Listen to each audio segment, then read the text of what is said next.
Hello, people. So, hiya. Did you guys manage to practice the frog pose this week in between I'm not classes? sure if I was doing it correctly because I didn't find it that hard.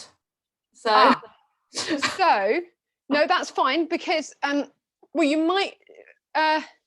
Let's just quickly chat about that because you might not have found it hard, and maybe that's because you're quite open in the groins. Most people do find it challenging. Then in that case, what you might have been doing is you might have been putting your toes or heels towards you a little more. So it's much more challenging. Right, yeah. You're almost at right angles, aren't you? Over, yeah, that's at right angles. And then if you take them out even more, it's like, oh! Right. It slightly stings. And then you can rock forwards and backwards with the pelvis. But what's happening is your upper thighs are being forced into, not forced, but not being allowed to move into external rotation. So they're really starting to open the inner thighs.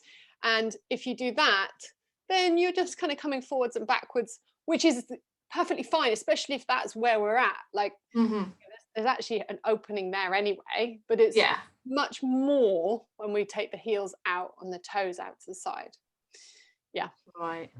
Yeah. But yeah, it's really much nicer when we've got padding underneath the knees, because if we're tighter, which we often are in that area, then there's a lot of pressure pushing down on the knees, and that can be quite uncomfortable when we are beginning. So let's just bring everyone in. Roz here.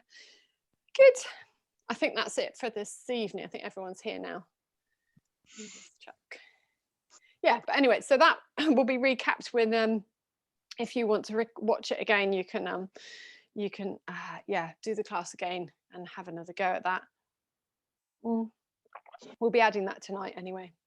Okay, so tonight also we're going to practice our breathing little sequence at the end of class. So we're going to move, we're going to open the body, we're going to warm up all of our kind of joints, open areas that might have been restricted so that our breath is freer.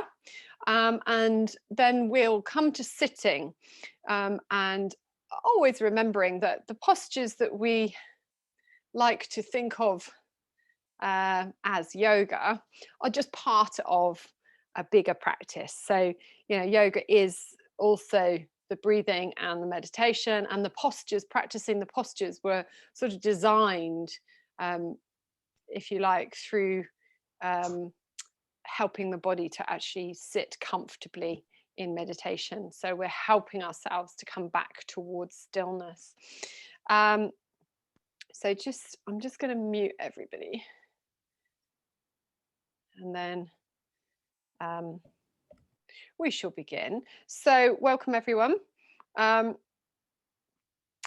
If you haven't said hello, hi Katie. Hi, sorry, we're a bit behind today, but we are here. That's all right. I'll just pop you on mute unless you need to share anything before we start class. Is that okay? Okay, cool, you've done it. Thank you. Everyone's here, I think, yes. So what I was going to say was, I'll just pin my video. Yes, right. So so we're going to be looking at seated posture with Kapalabhati breath. First we'll do the equalizing breath, then we'll do then we'll do Kapalabhati, which is sometimes called skull brightening breath. It's a great practice to practice first thing in the morning, actually, as well, to sort of start your day, to get you really grounded, to help you focus. It can be quite invigorating, but it's also deeply relaxing as well, if we're doing it right. If we do Kapalabhati in slightly overactive way, then we overstimulate ourselves. So we want to just work slowly at a pace that allows ourselves to kind of acclimatize to the practice, rather than pushing ourselves into some extreme kind of Kapalabhati. So Kapalabhati is the short, sharp exhale where we lift the pelvic floor gently and squeeze the abdominals to find the exhale coming out from the belly. So it sort of sounds like this. So you can see from the camera there that the upper body is actually quite quiet and the movement is coming down from the lower belly. So I'll just show you again. It's like this. So my face is relaxed, my jaw is soft, and the upper body is relaxed. If we're finding that we're kind of moving like this, then it means that we're not isolating the movement into the abdominal muscles. And really, we want it to be an exhale, which is kind of originates from the belly button rather than the chest region. So I'll talk us through more of that later on. And it's always important to remember with Kapalabhati that we're moving at a pace that feels comfortable for us. So there's a few options for us to play with to help get more familiar with it. I love Kapalabhati because it starts to wake up the core.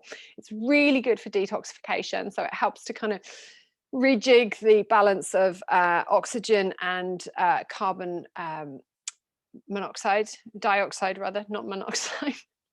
I always get the two confused.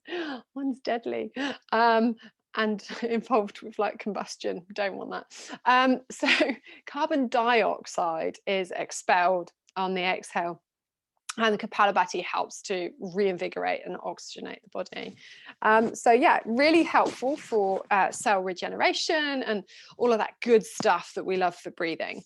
So we'll do more of that, and we'll also find the Nadi Shodhana with Bhramari breathing. So we'll do that beautiful practice where we have alternate nostril breathing with the extended exhale, with the humming, the sound of the vibration of the exhale. So some really nice practices to ease us into an alert relaxation for a seated meditation. So we'll just work our way through that. So if we're ready to begin, let's come to our mats. Of course, adapting and modifying wherever you need to. We're working on kind of twisting and flowing. We're going to do frog pose again tonight. And the other thing I wanted to fit in was doing a wee bit of an arm balance, hopefully. So we're going to come back to we'll see how we go, but hopefully we'll get there. Okay, so let's just start on our backs and just starting to find your way down to your mats and laying the spine down, taking the time here to settle in, maybe even inviting the hands to lift the head a little and then rest it back down, keeping the curve in the cervical spine. So we're not flattening the back of the neck, but we are just letting a bit more length come there by allowing the head to settle down a little bit further away from the rib cage. And you may even want to position the pelvis, create a bit more space between the rib cage and the pelvis. So it's almost like we're kind of elongating the spine along the mat. And then just taking the time to rest the palms of the hands down somewhere on the lower abdomen and just starting to settle in, closing the eyes, adjusting wherever you need to. You could take time as well to just play with the feet, see what feels most comfortable, drop the knees in, take the feet wider. And do whatever you need to just start to arrive. And begin to observe your body in contact with the floor.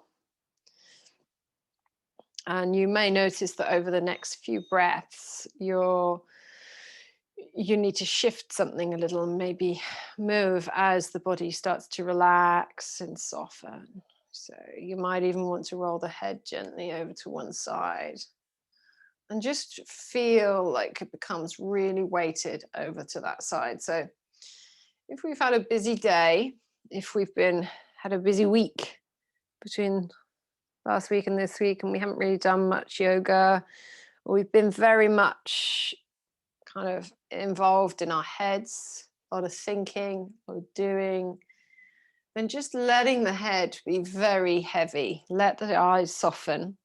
Let the head sort of roll. It's almost like we're just letting everything empty out of the head and the neck. Don't rush, just let the head slosh, almost like there's water inside a container, just rolling from one side to the next. So we're just reminding the head and neck that they don't need to hold on. Just reminding them of what it feels like to let gravity really travel through it. So yeah, just letting that kind of go. Let the eyes soften. Let the head be heavy when you come back to center next. Just allow the chin to come back up to the sky and let the motion cease. So you come back to stillness. And then drifting from the back of the skull with your awareness down through the back of the shoulders and the shoulder blades, and feel any movement or stillness or any sense of tightness or softness, whatever it is. Just notice any sensations that you feel around the shoulder blades, sensations around the rib cage, the front of the ribs, upper chest, collarbone, throat.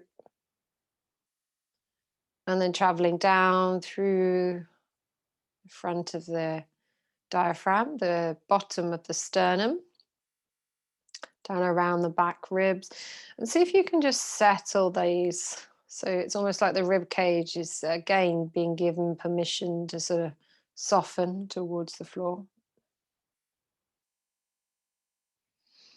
And the same through the lower spine, all the way down, back of waist, behind the lower belly organs. Just softening the lumbar spine, just letting the lower belly region really soften and become a little heavier, giving over to gravity. And the same through the back of the pelvis, back of the hips, and then if your knees are bent, just allowing the thighs to drop back down into the hip sockets. And then from knees all the way down to the ankles and the heels, just letting them rest down into the floor, feet becoming heavier, and the front of the feet sort of traveling out from the center of the foot. So just feeling that. You don't have to wriggle the toes necessarily. It's just this awareness of the toes kind of drawing back into the center of the ankle, right from the tips of the toes. There's almost like a fan shape coming back down to the base of the fan, and then the feet sort of spread out from there. And then we will bring movement now. So into the tips of the toes, see if you can wriggle them. See if you can wake up the very tips of the toes all the way down to the big toe joint and all the toe joints. And that's kind of where we think that the toes end. But now see if you can wriggle your feet and see if you can feel the toes coming right back and connecting into the front of the ankle. So you've got your cuneiform, the cuboids, and all of the other bones in the base of the foot here. Sort of making up what we call the sub, kind of the lower ankle, below the ankle, part of the foot. Calcaneus is another wonderful word. Around the heel. And then just bringing a little movement or rocking into the feet. Sometimes nice to feel through the inner arches and the outer arches. So we've got the arch of the foot, which we're quite familiar with when we press the big toe mound down. You feel the inner arch connecting and waking up. So the heels then press into the floor. And then as you roll onto the outer little toe, baby toe side, the big toe mound on the baby toe, there's an arch here as well. So you've got your internal and external arches. And then you've also got a third kind of arch structure. And that goes as if you were doing up kind of Velcro across your shoe, like, or shoelaces.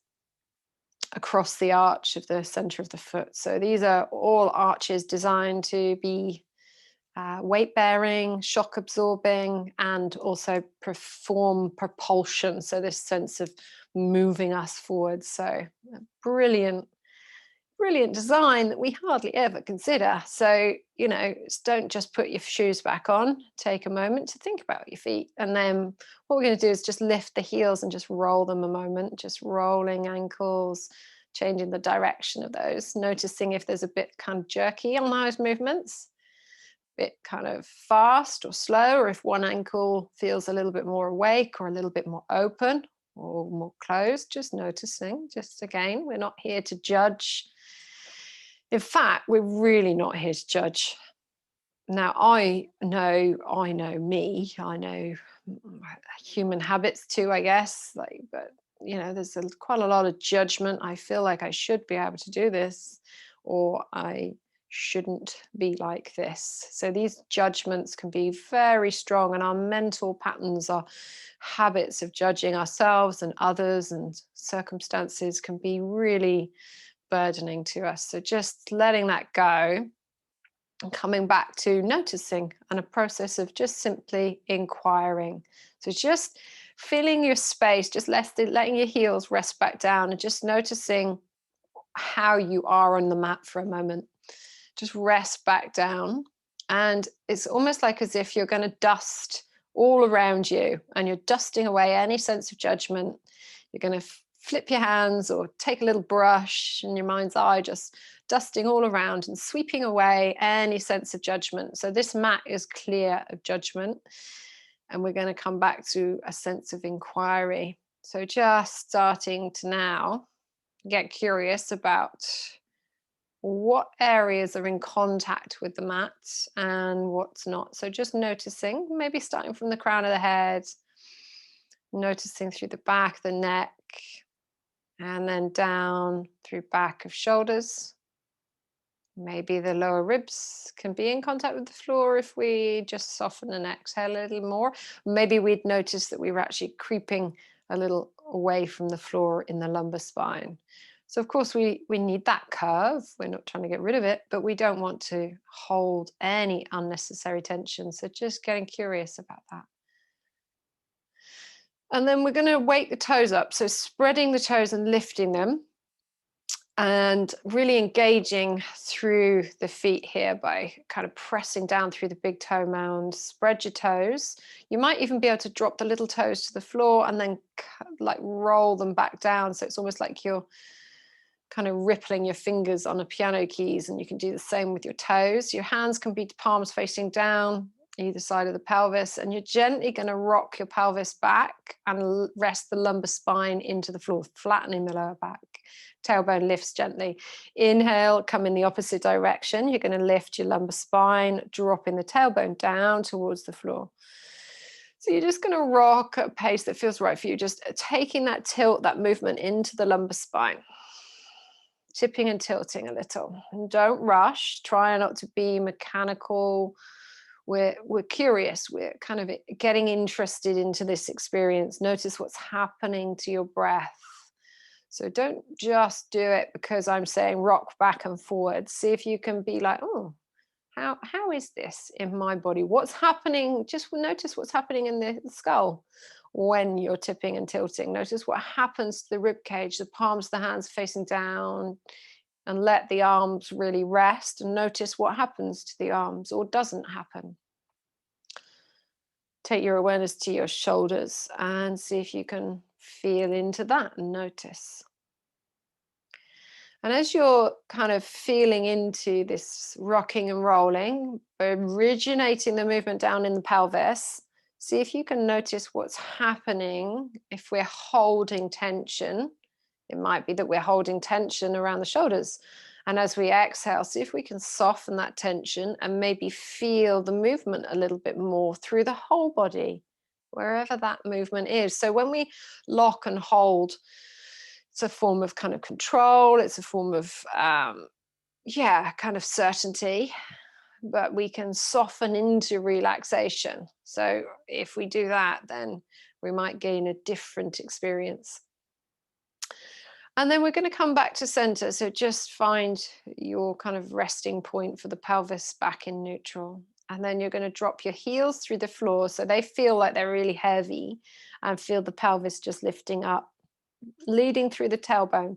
So try not to lift the belly button. See if you can lift through the tailbone end, and you'll find that that gently engages through the glutes a little more rather than kind of lumbar spine. Maybe play with taking the feet a little bit wider, or heel toeing or shimmying the heels up a little bit more towards your sit bones. And feel how the pelvis can lift a little more. Maybe you invite the knees to reach away from the shoulders. So you're not just holding here, you can come back down a little bit and loosen off. Feel a bit more freedom in the lumbar spine, and then come back up. And you could reach the arms up overhead. Maybe feel how that invites a little difference through the both sides of the body. You might find more length. So you're just playing with your bridge pose, and you can use the arms or not. All the time we're finding a loosening off. So we are engaging muscles, we're definitely engaging, but we're not holding unnecessary tension. So your journey here is to inquire, to feel around the body, to notice where we're holding unnecessary tension, and see if we can loosen and lengthen off those spaces. And maybe we roll up and down a few times. It feels really nice to start to wake up the spine. So when we're breathing, we can be very soft in the belly, but we can start to breathe into the upper ribs, the sides of the ribs. Maybe we come back up the next time and just pause in a more upright position. And feel your way into this shape without the shoulders reaching up around the ears. So softening around the tongue, the jaw. You could, if it feels comfortable, around the head and the neck, just roll the shoulders. Sorry, not roll the shoulders. You won't be able to really roll the shoulders. You might be able to wriggle them, but you're going to roll the head from side to side if that feels good. And just inquiring what it's like to take the left ear over to the left side and the right ear to the right side. And then when you come back down, you're just gently going to draw your knees in towards your chest. You can cross or uncross your ankles and rest here for a breath or two. Let the shoulders soften. And notice here. Notice where tension has crept back in. Maybe it's around the upper arms, back of waist, ankles, mouth, jaw, tongue, brow of forehead, or around the breath. You may find that rocking gently helps to undo that habit. So without judgment or without expectation, we become much more present with what is. So noticing the mental habits that we maybe drop into, and seeing if we can just be really present. And what's wonderful about doing yoga at home, in our own homes, is that we can close our eyes and just be present with our experience, our felt sense. And it's like we're coming home to ourselves again. So just really enjoying that for a moment, just rolling, rocking, however feels comfortable for you. Maybe coming back to a bit more stillness. If it's comfortable, we can start to feel into the inner thighs, taking the hands on the knees, but dropping the knees out to the side. And then you could rock and roll here a little, maybe take the knees a bit further away from you and then back in towards your chest. You can gently use your arms here to help that movement, feeling into wherever you need to. So it's kind of like a frog pose, but on our back here. So we're feeling into the inner thighs, being really aware of how tight that might feel. And again, the thing with all of these things is, like, when we meet these areas of tightness, when we meet resistance, it can be quite easy for our mental kind of approach to be mirrored in that way as well. Like we feel like we want to pull away, we feel a sense of tightness in our body, and we kind of close down in our minds. It's like, oh, I can't go there. Well, what we do is we just come in and out a little, maybe bringing the knees back to center and then going back to it again, but this time using the breath to exhale. So we've got this amazing kind of ally, this support of this softening and time. So yin yoga is a great one to get into deeper areas where we spend sort of 5 minutes in each shape, and we just let the body sort of remember what it's like to relax in certain areas. So we're always working with the nervous system here to let go of tension. Okay, so frog pose is now going to come back to center. So if your knees were out to the side, drop the feet back to the floor, but we're going to lift one foot. So just maybe take the right foot up towards the sky. Probably haven't felt into the right foot for a while, so just bend the knee and take your hands down to the toes. And just engage here, just feel, close the eyes or keep them open. Sometimes we need to use the eyes to help us become more familiar. Feel back into the body, feel around the heel, giving squeezes. I won't spend too much time here because we can come, but please do come back to this shape later this week, even if it's just as you're waking up tomorrow morning or the next morning. Don't leave it 2 days more than that because you'll forget. But when you wake up first thing in the morning, just draw one leg towards you and give yourself a little foot squeeze around the ankle, and then up the leg, squeezing through the knee, gently waking up your awareness here in that leg. Drop the foot back down and then take the other foot towards you. So you're kind of just touching base with this very kind of distal, the end of the bone, if you like, the opposite end, this remote area down at the bottom of our body that we hardly ever really see. So see if you can just become friends with that. However you get there, you might, laying on our backs is a great way to do it.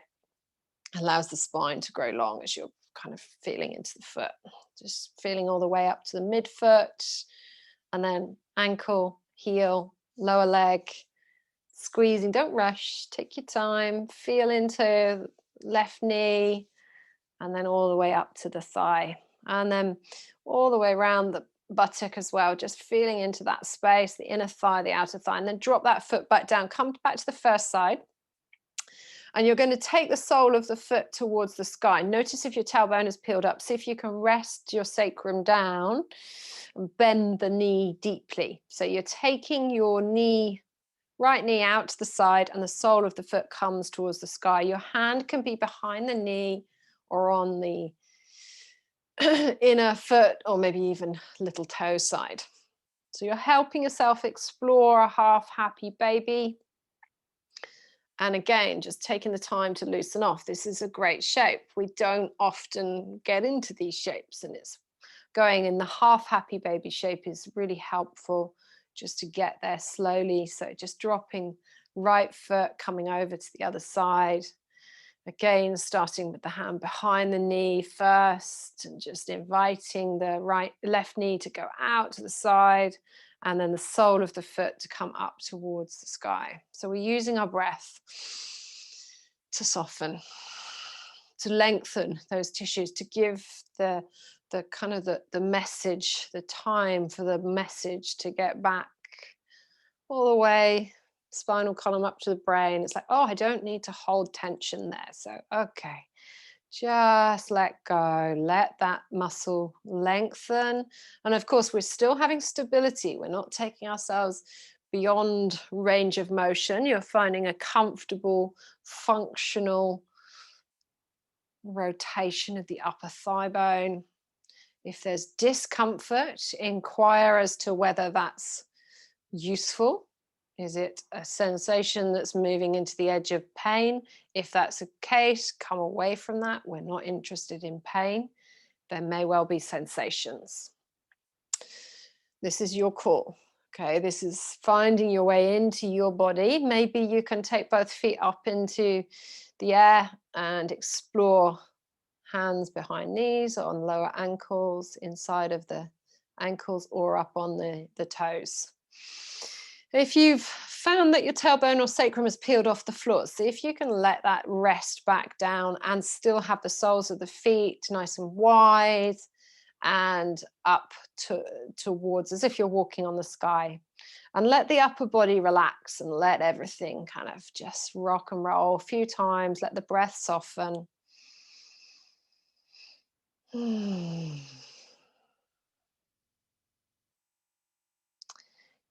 And of course, if this isn't quite right, if this is too much, you can always be with the ankles towards the sit bones and just getting there slowly with feeling the body relax over time, and getting there with the hands kind of traveling on the inside of the ankles, but the heels are down by the sit bones rather than feet flat towards the sky. Wherever you are, just letting the feet go, letting the feet drop back down, releasing your hold on them, drop them back down towards the floor, and then sinking the feet through the floor and finding your way up into a bridge pose. Take your arms up over your head. Just lengthen the fingertips. The arms don't have to be on the floor. It's quite nice to lift them a little and just let the arms sort of sink back into the shoulders. So we don't have to stretch, but it might be nice to find that kind of morning reach out through the shoulders, feeling into the sides of the waist, down, connecting. So the fingertips connect all the way back down into the back of the pelvis, into the sacrum, the lower spine, and just letting the body wake up a little bit. Maybe trying both arms reaching up over, and you may even find that stimulates a yawn, stretch reflex.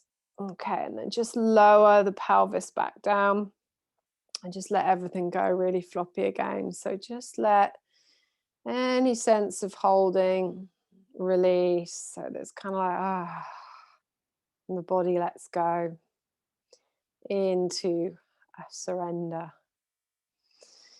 Okay, and then with that sense of softness, you're just going to roll yourself over to one side, and you're going to come up to all fours.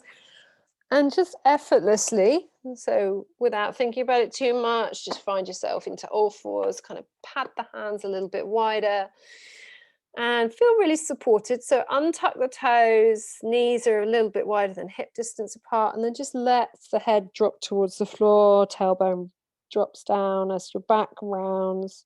Without locking your elbows, feel the hands resting through the floor and an arch coming through the upper back. See if you can take the sort of arch right into the upper back as you lean forwards into the wrists a little bit. And then inhaling and dropping your belly down towards the floor, but broadening across the collarbone. So it's almost like we take the elbows out to the side and tuck them back in as the shoulder blades tuck down the back body. And we find a gentle little back bend as the arch sort of comes through the upper back. We want this, it's almost like the rib cage comes through between the upper arm bones. Exhaling, rounding out. Don't rush. We're not trying to get to the end shape. See if you can really feel that sort of journey. Yes, we're spending longer maybe in the end shape. Well, actually, let's just journey a little bit. Let's make the journey travel from the tailbone. So going really slowly all the way up to the crown of the head. Bringing the rib cage upper back through the upper arm bones towards the front of the mat, extending the tailbone, sit bones in the opposite direction, reaching away, and then journeying in the other direction again. So just finding your flow.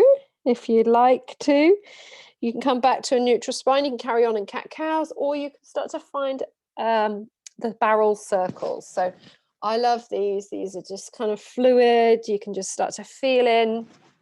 As I was saying earlier, I have a lot of tension in my side body. So I'm not doing enough side bends. I've decided that we need to focus on those as much when we're looking at kind of twisting and movement through the trunk, then that's kind of quite important. And actually, there's quite a lot there that I don't really visit very much. So it'd be quite nice to help us find more rotation through the spine. We probably need to free up the side waist a little bit and changing direction if you're doing those circular movements through the rib cage. So just feeling into whatever movement feels or kind of organic. This is whatever's intuitively good for you here. And just enjoying movement and breath, loosening off and warming up. Good. And then we're going to come back to center. So neutral spine, flat back. And then we're going to find a stabilization. So the head is gazing down between the thumbs and is in line with the upper back.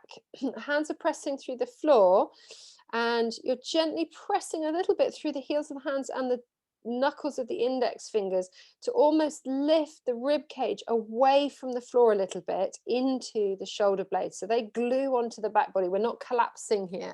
So there's a bit of a lift. And we're lifting the belly button back up towards the spine to engage through the lumbar spine.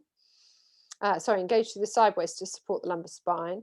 And then that's kind of helping everything in the upper trunk and crown of head kind of region to stay still. And then we're going to take the awareness down into the tailbone and just start to move through the tailbone, moving the tailbone in little tiny circles, pausing and changing direction. So not big movements.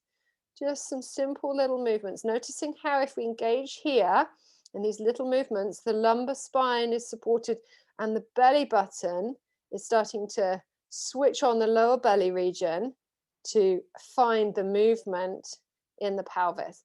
Okay, then we'll come back to center. Now we're going to move that movement into the lumbar spine a little bit as well. So the upper back, the rib cage, shoulders, head, neck stays still, but the lumbar spine now is coming into this movement with the pelvis. So the circles through the tailbone are going to get a bit bigger. Good. Change direction. Ooh, the coordination there is slightly challenging. So you might find there's a little bit of a difference between the directions. Being really mindful not to move the rib cage. So it's a bit trickier. Rib cage wants to move, and now we can start to move the rib cage without moving the head. So then taking circles through. So we're originating this movement through the tailbone, changing direction of those circles. See if we can keep the head nice and still. So I'm moving the head quite a lot there. I'm trying to sort of look up, keep an eye out what's happening and talk at the same time. So I'm probably not doing as good a job as maybe some of you guys. So seeing what you can do, and then we can invite the head to just come into that movement. So we've moved now all the way up and down the spine. We've segmented, we've kind of isolated the movement, and now we're freeing the movement off. So we're just kind of re-inhabiting that awareness and just enjoying being in our bodies, all of the sensations. Feeling into that space, coming back to center whenever you're ready. You're going to walk your fingertips back to your knees, coming off your wrists and just rolling the wrists. So one of the things in yoga, huge amount of time on our wrists, especially if we do much more of a flow practice. So just taking the time to interlace the hands here and just loosen off. So you're just going to interlace the fingers and start to just do some little circles with the wrists. So again, always important to do this for wrist health in general, especially if we spend a lot of time at our desks. Good. Okay. And then just flick, flick, flick. Just shake the hands. Flick, flick, flick. Let the hands, let that energy go, warming up through the wrists. Now we're going to take the hands out to all fours again and just rock from side to side and then around in circles. So starting to take a bit more weight through the fingertips here, pressing down through the big toe, not big toe mound, it's the index finger mound. It's the same thing, but on our hands. So pressing down round in the opposite direction. Good. And flowing with your breath, and then taking the fingertips and turning the palms out. So again, just starting to wake up the wrists. feeling the breath softening here. So maybe slightly deeper sensations here, going very gently. We certainly don't want to strain the wrists. We're just getting them used to bearing weight and waking them up a bit. If you want to try, you could go back to the first position, or you could try taking your fingertips backwards to make sure you don't lock your elbows. So a little bend in the elbows. And then if they're further away from you, it's more tricky. If you move your hands toward knees, fingers towards your knees, it'll be easier. So you choose, see what works, and then try and find some little circles here. So always gauging, if you're holding your breath, you're pushing yourself. We don't need to push ourselves into shapes.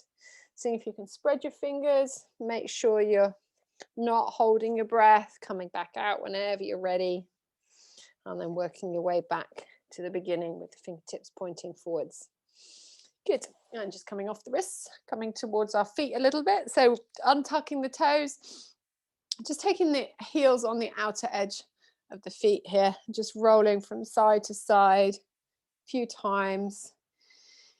And then we're going to come back, tap the toes, and then tuck them. And make sure you're tucking all 10 toes. So make sure they get invited, those little baby toes. So you can sit back on your toes, starting to wake up the soles of the feet. If it's not comfortable, do this little and often so it becomes comfortable.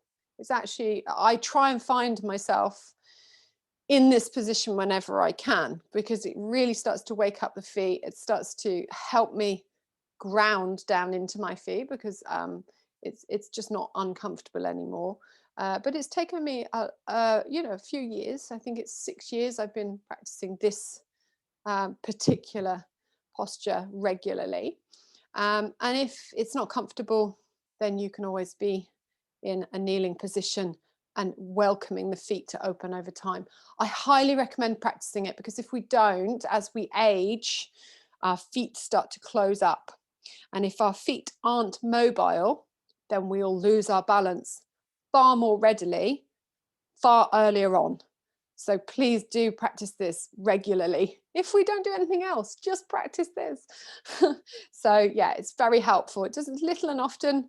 Think about it when you're doing stuff like making the tea. Put the kettle on and then just get down and do this as you kneel. Maybe you don't do that at work, because I suppose not all at work anymore. So if you're working at home, no excuses. If you're in the staff room teaching at school, maybe it won't be considered, so you can invite everyone else to join in. Okay, so coming off the toes, probably screaming at me about being there too long, so just give them a little tap, give them a little roll. And what are we going to do? We're going to do our coming back. So I'm going to come to kneeling this way. We're going to look at gate pose in this upright position. So a nice little side bend. So your knees are in line with your feet, and you're going to take one foot out. So just mindful of your neighbors if you're practicing with a partner. Make sure your hip doesn't come out to the side. So hands on the hips, feel that level pelvis, taking the foot out to the side without locking that knee. So a little bend in the knee. We're not going to lock the knee or rest into the knee. Seeing if you can keep the pelvis level, toes pointing towards the front of the mat without collapsing on that arch. So pressing down the little toe side of your extended leg. Reaching nice and tall. So we're going to sweep the arms up nice and tall through both sides of the body without creeping the shoulders up around the ears. So we're reaching tall, but gently creating a bit more space between the ears and the upper arm bones. So you can tuck the back toe if you feel unstable, and you might need to reposition yourself to do that. You can also pad underneath your knee, which is also what I'm actually going to do, because knees are quite vulnerable little places, and if I'm teaching this a lot, padding the knees is quite helpful. So just taking that time to find that for yourself if you need to. So level pelvis, reaching nice and tall, and then you drop down the hand. So we're not going to press down. We're going to find the hand just resting. but we're going to find space in the side body as we reach the fingertips tall. You can even take your lower hand on your front of your belly so that we're not collapsing through the belly region. We're inviting the belly to gently hug back towards the spine so that we're finding a side bend through the upper part of the torso, the rib cage, rather than a side flexion in the spine, in the lumbar spine. So we're inviting a bit more movement through there and come back to center. You might find that your arm has got a little bit kind of tingly. If that's the case, just rest it back down. You can always do it with the elbow lifted, hand behind the head as a variation. So you're going to come in and out a couple of times, feeling into it. And as you reach up, see if you can become more interested in the reaching up and then the reaching over without collapsing. And notice if you're kind of just get curious about whether there's more of a side bend with a forward fold through the upper back, or whether we can maybe start to lift the heart. And notice if we're holding the breath. Notice if that foot's gone to sleep. So just kind of take your awareness around your whole body. As you exhale, you can find the side bend. It's almost like we reach down and then ground more through the extended leg. Sorry, through the standing leg. So you're going to come back to center. Ooh, just pause in kneeling for a moment. You could even close your eyes and just feel the difference between the two sides. And then when you're ready, extending the opposite leg. So reaching nice and tall and finding, it's almost like you can reach tall with both hands. So you find that space in the side waist, reaching nice and tall, and then resting the hand down, hand on belly. And then as you get kind of curious, it's like, oh, what does that feel like if I come into, where are the areas that are a little bit tighter? Maybe I need to come back out again, loosen off the shoulder, loosen off the rib cage, rest down through my standing leg. As that drops down, as that femur drops heavy through the knee, maybe I can reach a little bit more through the fingertips and find the breath. And then come back to center. You can come in and out, and you can have another go. Maybe we find the extension more without the side bend so much. So just, you can try rolling forwards as well and collapsing into that upper back, kind of folding forwards and then bringing the arm back up. Okay. And then we'll come back to center. We're going to come back to kneeling, and this time we're going to take the hands onto the floor in front of us. And we're going to come back to the first side, so taking the toes out, pointing the toes forwards. And then we're going to, if we've got our right leg out, then our left hand is going to come down into the center of our chest in front of us. I'll just go back a little bit so you can see. So yeah, hand down, foot out. And then as we inhale, we're going to sweep the arm up and lift through the heart. Notice what's happened through your right foot as your foot collapsed and kind of gone floppy. Can you wake up the toes? Press down into the little toe side. Can you tuck the chin but lengthen through the crown of the head and allow the upper arm to lift up? Deep breath in and then exhale, rounding out, bringing the hand through. Seeing if we can allow the spine to rotate here. So every vertebrae rotates on the axis from crown of head, reaching long out through the tailbone. And as you're flowing, without locking your left elbow, press down through the index finger knuckle of the left hand, spread the fingers and flow with your breath. So see if you can just start to wake up. Notice if you're collapsing anywhere rather than relaxing. There's a difference between collapsing and relaxing. And then come back to center. You're going to take your hand underneath your shoulders. Bring your knees back underneath your hips and then open the other leg up. So we're dropping the other foot down.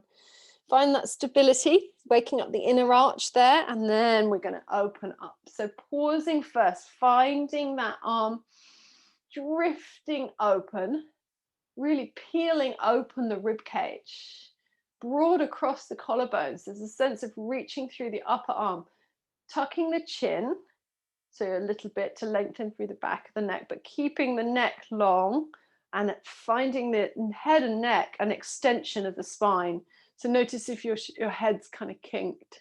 See if you can reach long from crown of head out through tailbone. And then exhaling and rounding. So we're finding this nice spiral action, twisting and rotating through the spine. Inhaling, opening. Deep breath in, exhale. As we exhale, we're sort of wringing out the breath. Inhale and exhale. Inhale and exhale. Good.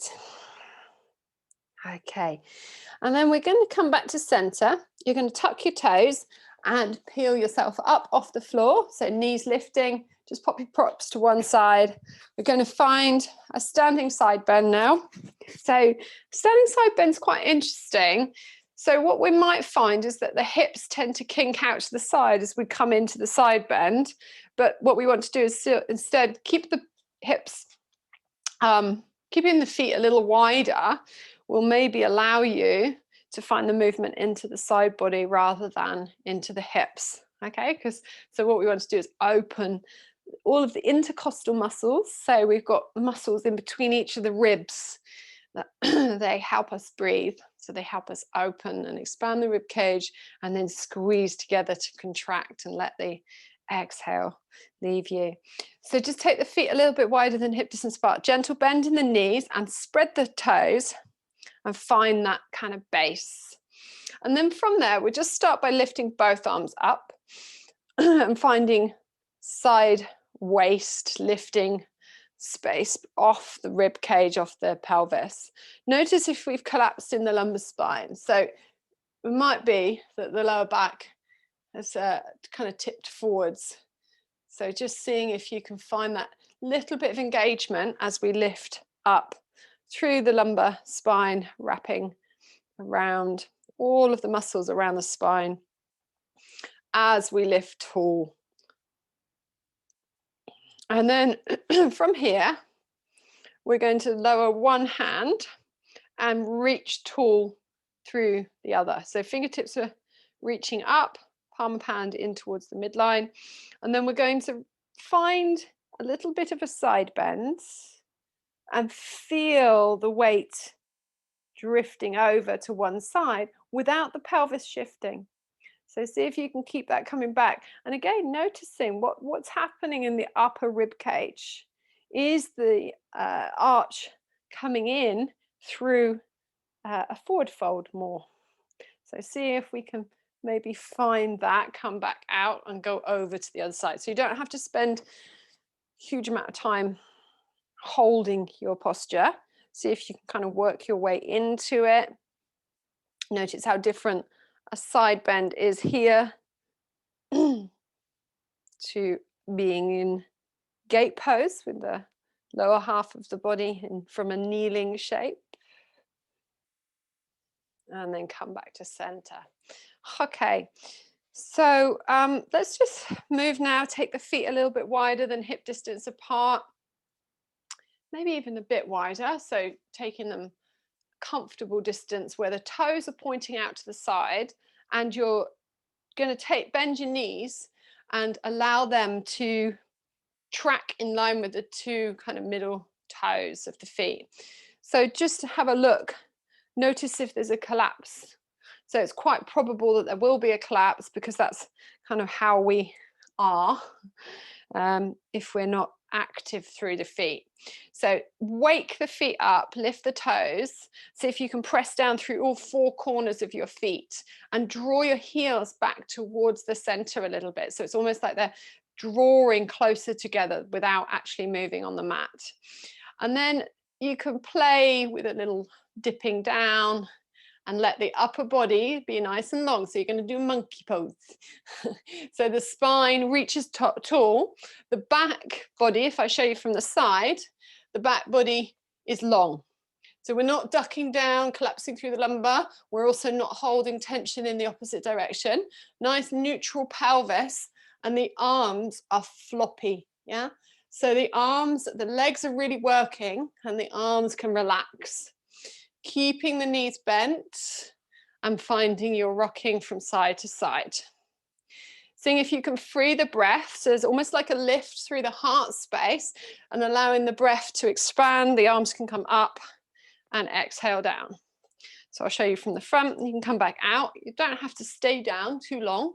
The more we practice this shape, the easier it becomes for us to find a squatting position more regularly. Lifting the arms up, exhaling down. You may find that you can go a little bit lower. Lifting up, straightening the legs, and exhaling down. Now, as you go down, I'm going to invite you to now practice lifting the heels off the floor and then exhaling and lowering them back down. So inhale and exhale. Whoa, I'm only going to do that a couple of times because I haven't practiced that for a while. So see if you can do more, that's fantastic. Come out and give yourself a little jiggle and a wriggle. You might even like to lift one knee and then the other knee. Good. Okay. So I'm just going to check my little list. I wanted to do I'll come back down to the floor in a moment. So let's just do Trikonasana.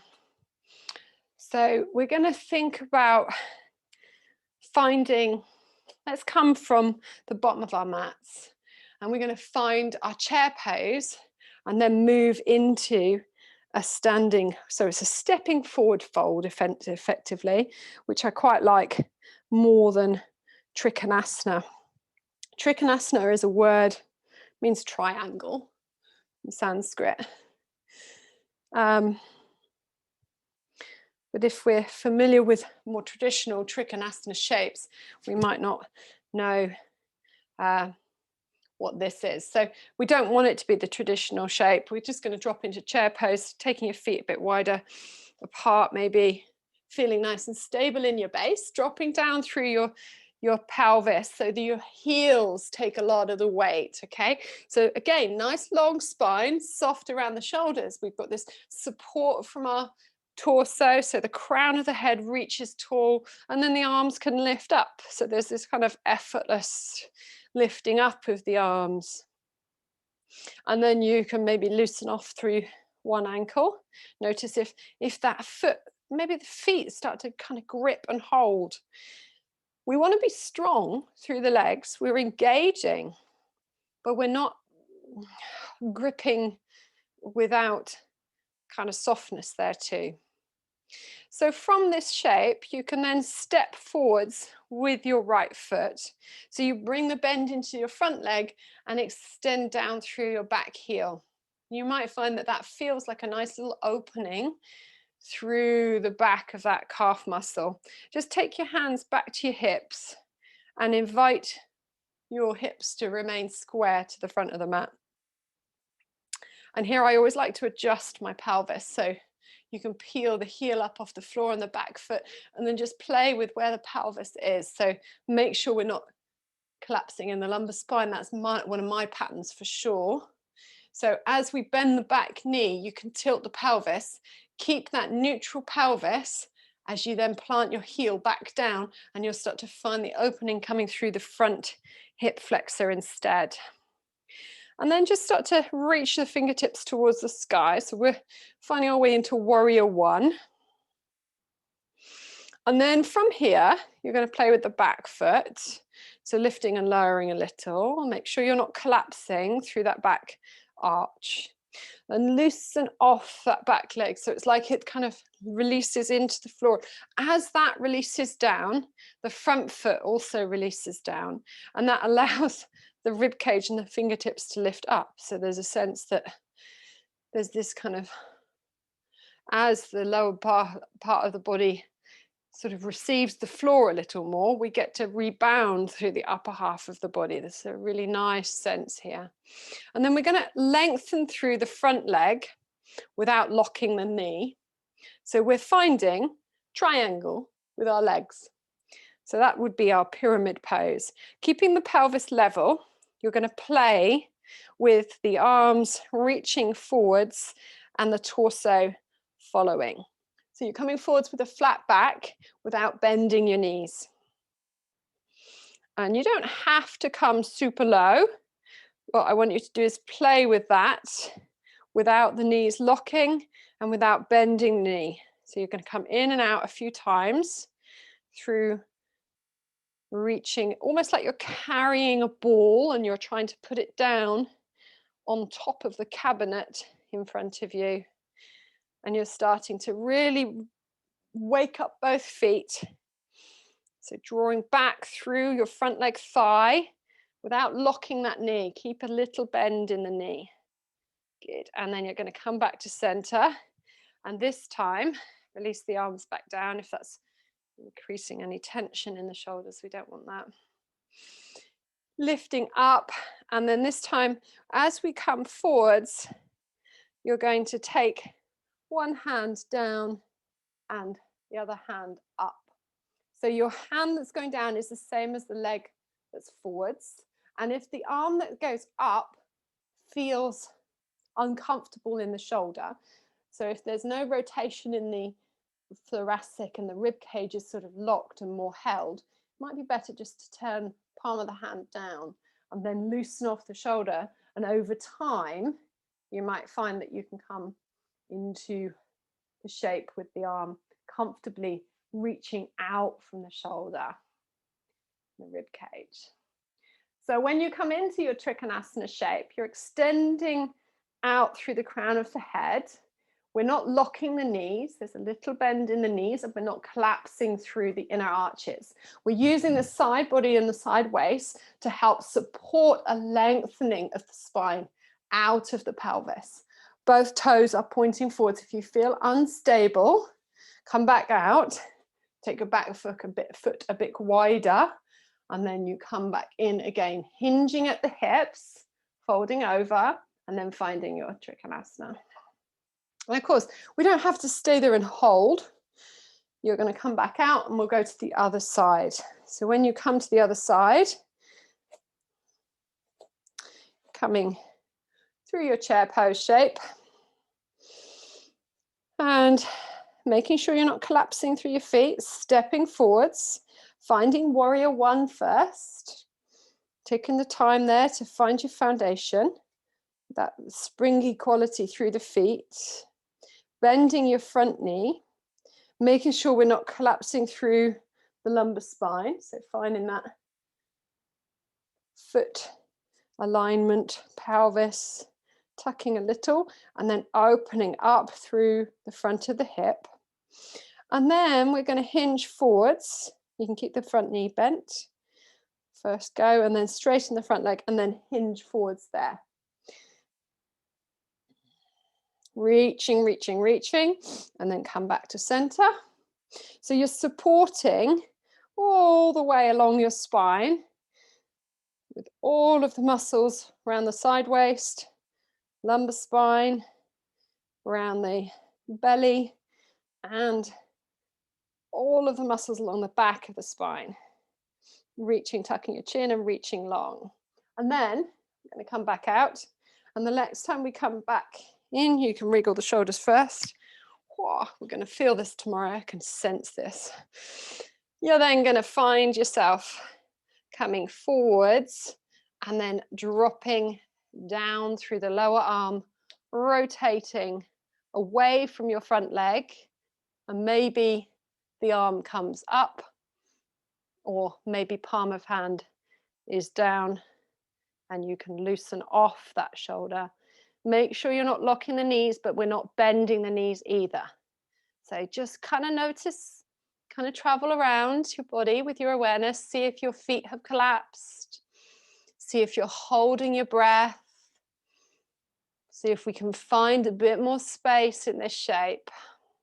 lengthening along the spine, loosening off through the neck, the head, making sure we don't feel locked into the shape, coming back out and maybe coming back in for another go if you feel like it.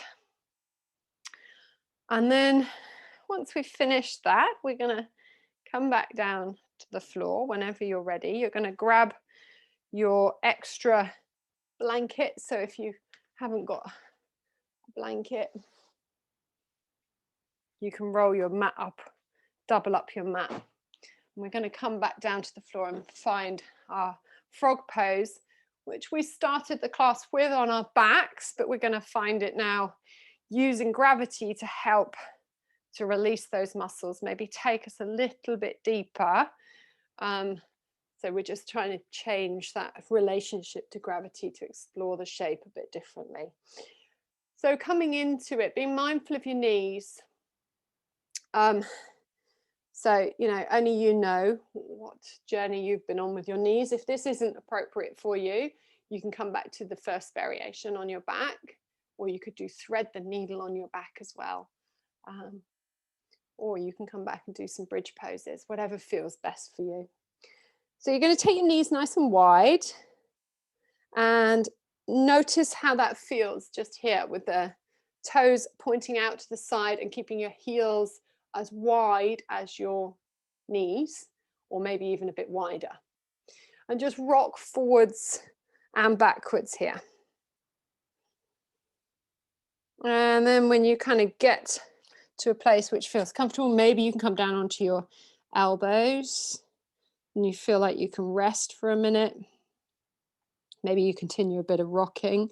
See if you can tip and tilt your tailbone when you get to wherever it is that you feel that you can rest. So it's not a competition, it's not endurance, it's curiosity. So see if you can get to a place where you can still be curious. So we're looking for curiousness, curiosity rather than intensity.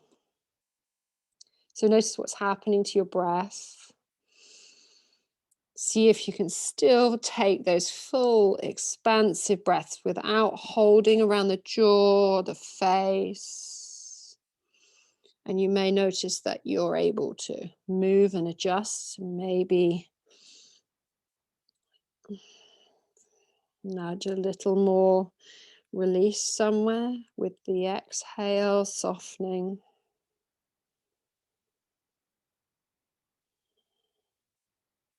And just taking a couple more breaths here.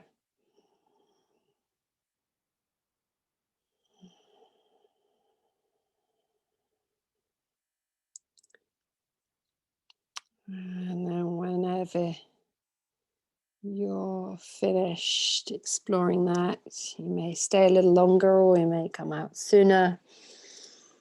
You can start to bring yourself back into center when you're ready.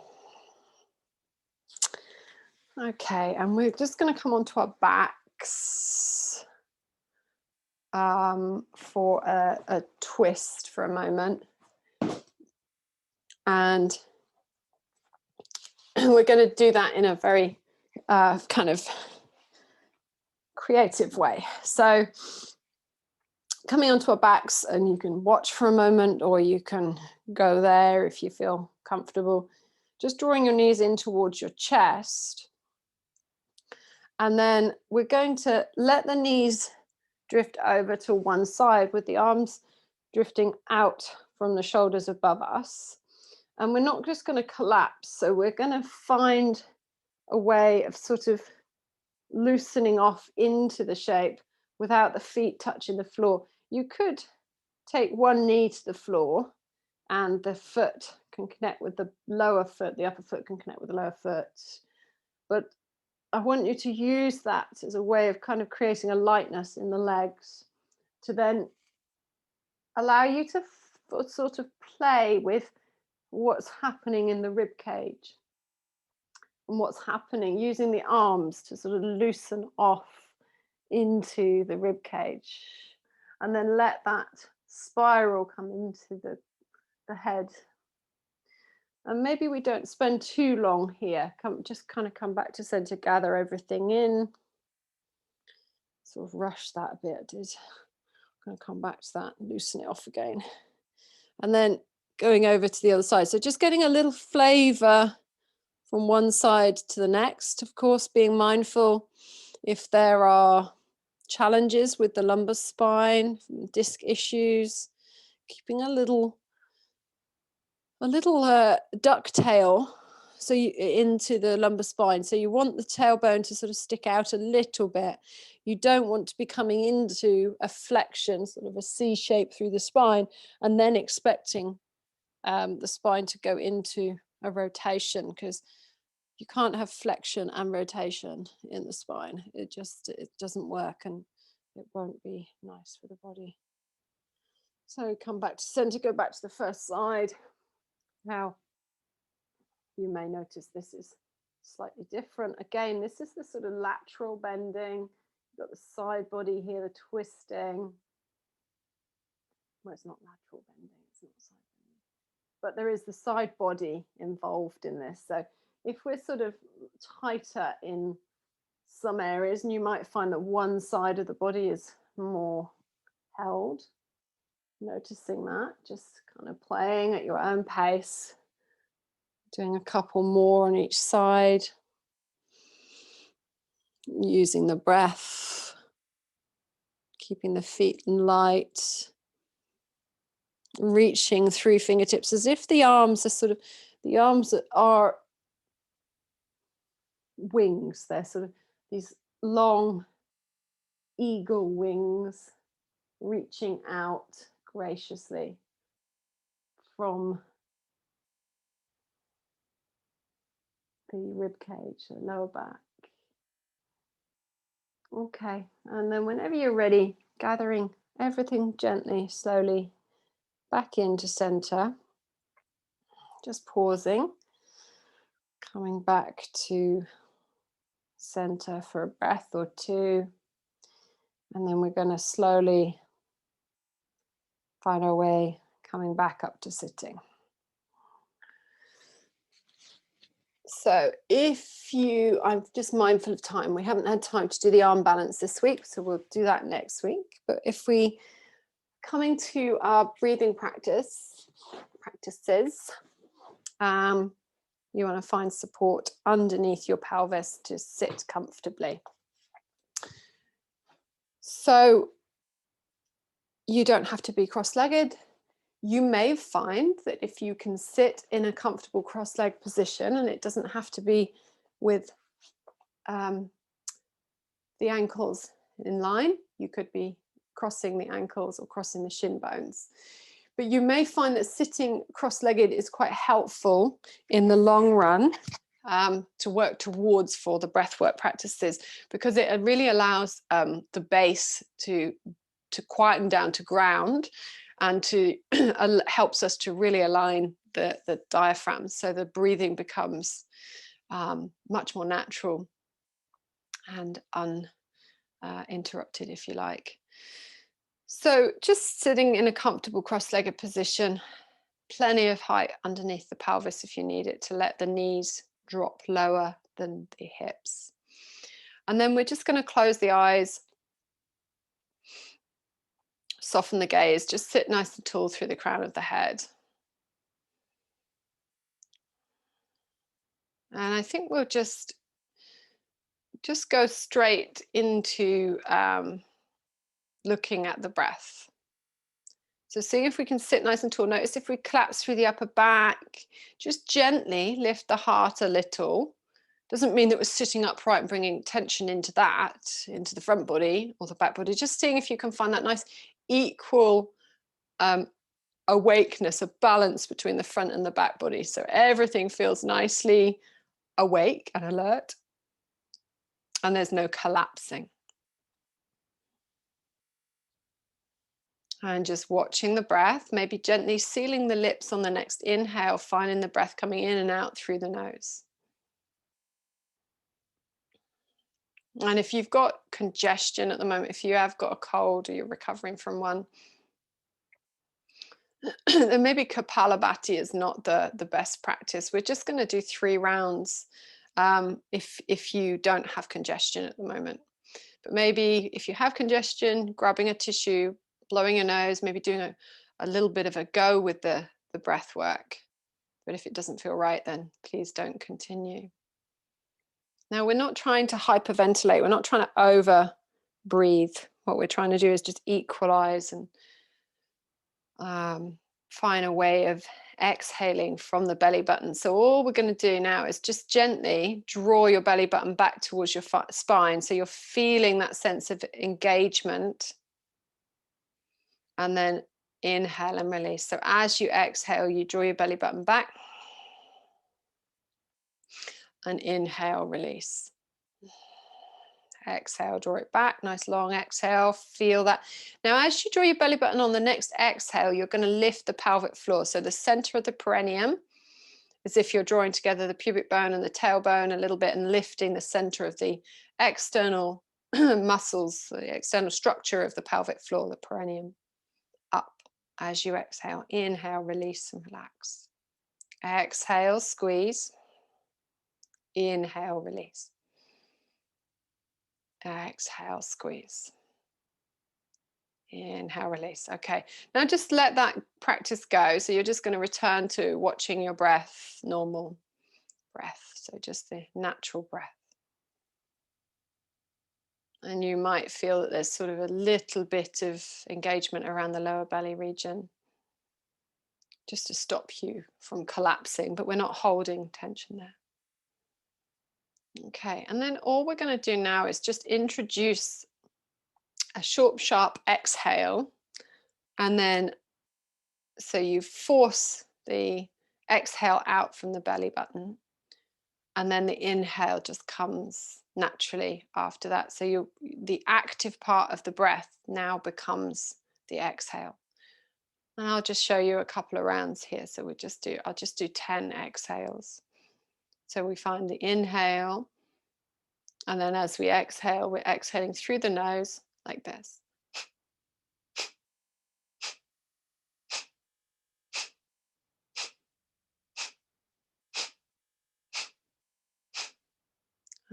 So every exhale, there's a little inhale afterwards, and that's just natural. Just you force the exhale, and then the inhale comes. Force the exhale, inhale comes. Okay. So again, if you want to join, we're going to do the first round is exhaling for 20, count of 20, and you can practice at a speed that feels right for you. So we're going to do a couple of rounds. We'll just do 2 rounds actually, just for tonight. So we'll find the inhale, deep breath in, and just let the exhale go. So out of the mouth, and then we'll seal the lips. Inhale through the nose, and on the exhale, we exhale with a sharp exhale.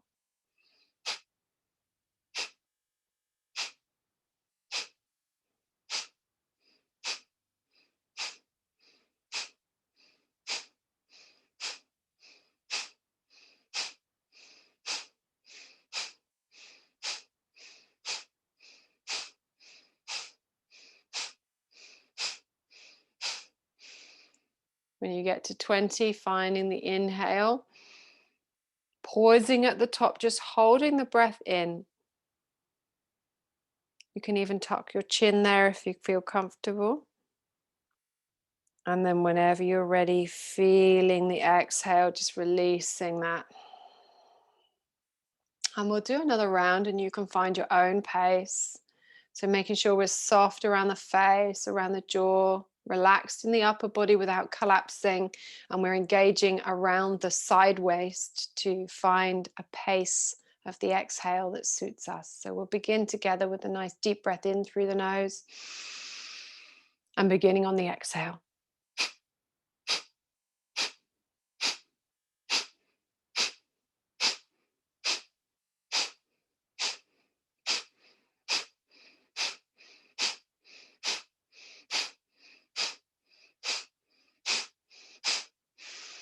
Whenever you get to 20, there's no rush. You could be doing it much slower. You don't have to do 20. Whenever you're ready, you just pause at the top of the inhale Gently tucking the chin, if that's helpful. Holding the breath in and then releasing. And then we're going to now go into Nadi Shodhana, so taking peace fingers, placing them on the forehead, closing the right nostril, inhaling through left. Closing left with ring finger, exhaling with the hum on the right.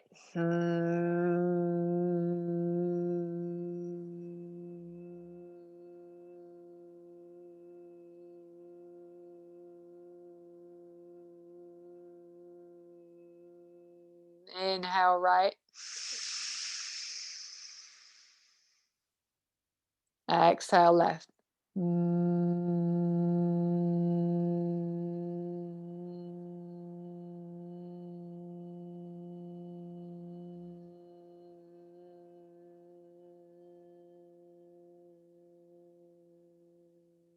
Inhale left. Exhale right.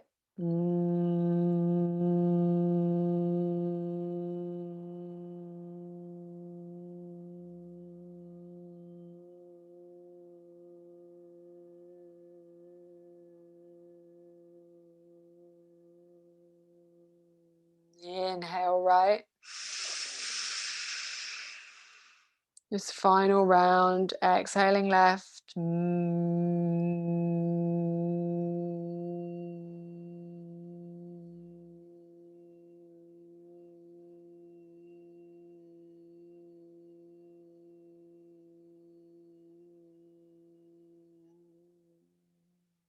Letting that practice go, placing the hand back down on the knees. Just sitting for a moment, observing the breath as it returns to its natural rhythm.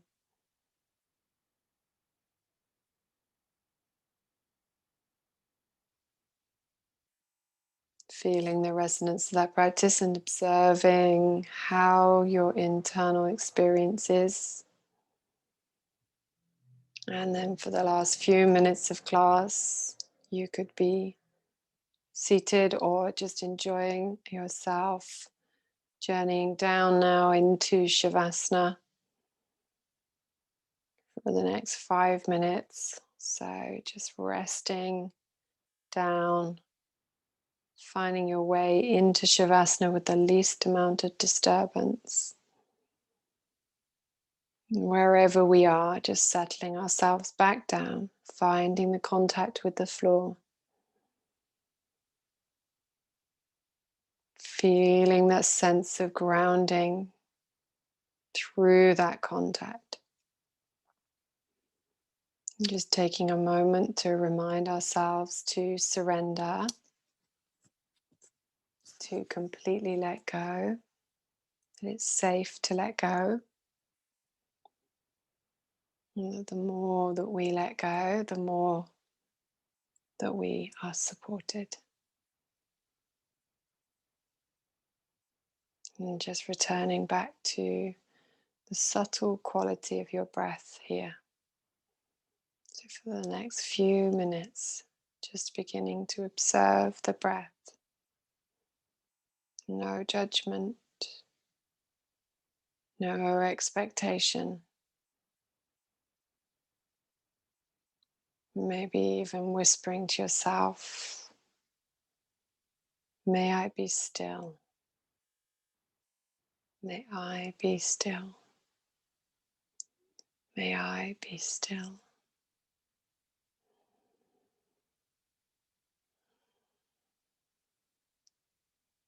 And then allowing the beautiful sound of so, hum, to emerge with the inhale and the exhale. So on the inhale, hum on the exhale. Just for the next few moments, allowing the mantra to begin to be your focus and to resonate through your whole being. So, hum. So hum. That I am. That I am. That I am. That I am. That I am.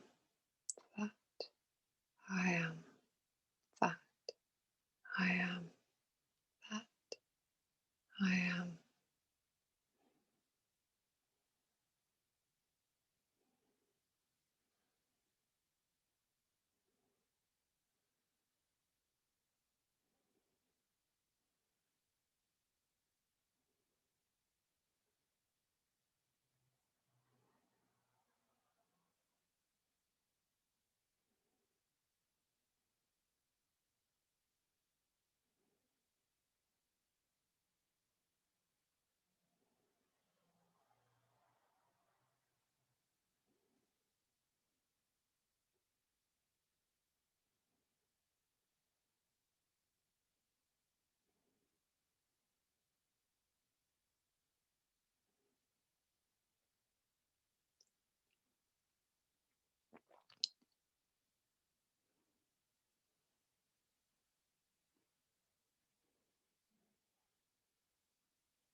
Notice when you drift off, just bring your awareness back to the mantra.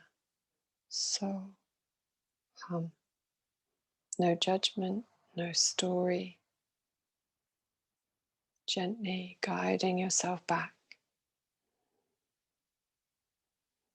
Finding stillness.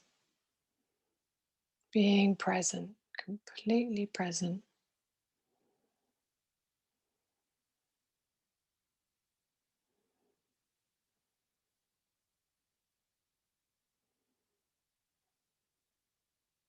And just for the last half a minute or so, you can release the mantra and just be in your awareness, just observing where it takes you, freeing your attention.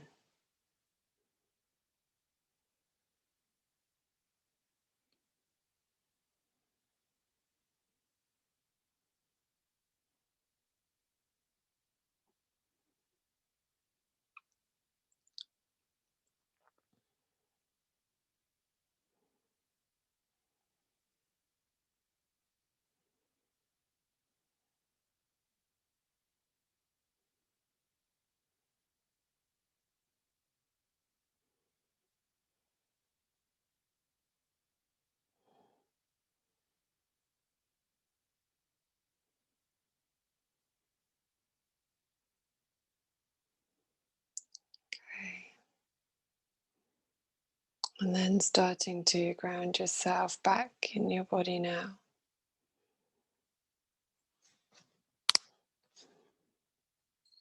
Bringing the awareness back into your fingers, wrists, into your toes.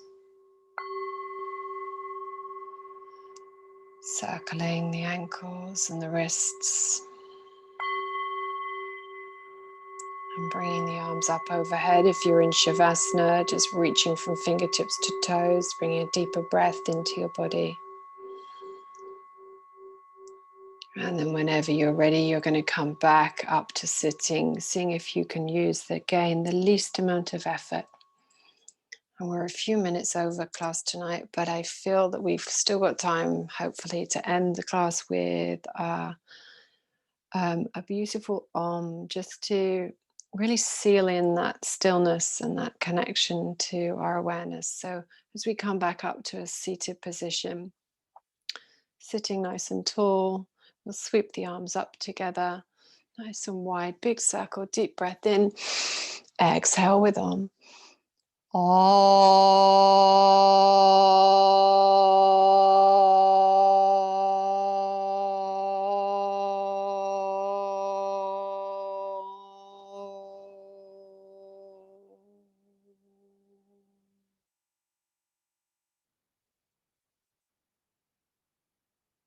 bowing your head towards your heart, showing gratitude for your practice, for being here today, creating the space for you just to find that more spacious quality within you. So well done, everybody.